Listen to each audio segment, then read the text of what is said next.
હારીજ શહેર ભાજપ તથા જલિયાણ ગ્રુપ દ્વારા નવનિયુક્ત જિલ્લા પ્રમુખ રમેશભાઈ સિંધાવનો સન્માન સમારંભ યોજાયો। જલિયાણ ગ્રુપ દ્વારા જિલ્લા પ્રમુખનું સાલ ઉડાડી મોમેન્ટો આપી સન્માન કરાયું। પાલિકા પ્રમુખ ઉપપ્રમુખ કોર્પોરેટરોનું સાલ ઉડાડી સન્માન કરાયું। પૂર્વ કેબિનેટ મંત્રી દિલીપજીએ વિકાસલક્ષી કામમાં ધ્યાન આપવા હોદ્દેદારોને સૂચનો કર્યા અને પૂર્વ કેબિનેટ મંત્રી દિલીપજી ઠાકોર, પૂર્વ જિલ્લા પ્રમુખ, શહેર પ્રમુખ, પાલિકા પ્રમુખ, ઉપપ્રમુખ, વેપારીગણ મોટી સંખ્યામાં કાર્યકરો હાજર રહ્યા।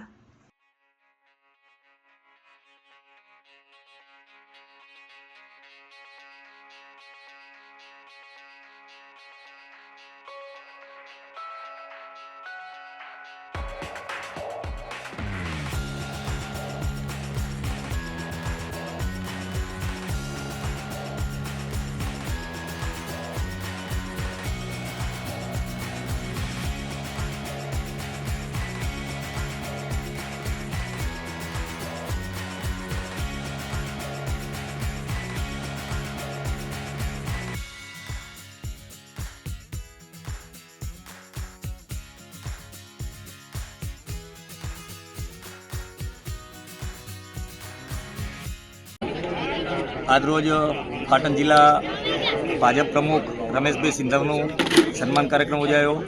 બહુ સરસ કાર્યક્રમ રહ્યો અને હારીજ શહેર પ્રમુખનું પણ સન્માન કરાયું, હારીજ નગરપાલિકાના પ્રમુખ ઉપપ્રમુખનું સન્માન કરાયું, સાથે કોર્પોરેટરનું સન્માન કરાયું અને કોર્પોરેટરોને નગરપાલિકાના પ્રમુખ ઉપપ્રમુખને બે હાથ જોડીને વિનંતી કરી છે કે લોકોની સેવા કરજો અને લોકોની કામગીરી સારી થાય, સુખાકારી વધે એવી કામગીરી કરજો એવી લોકોને ભલામણ કરી છે।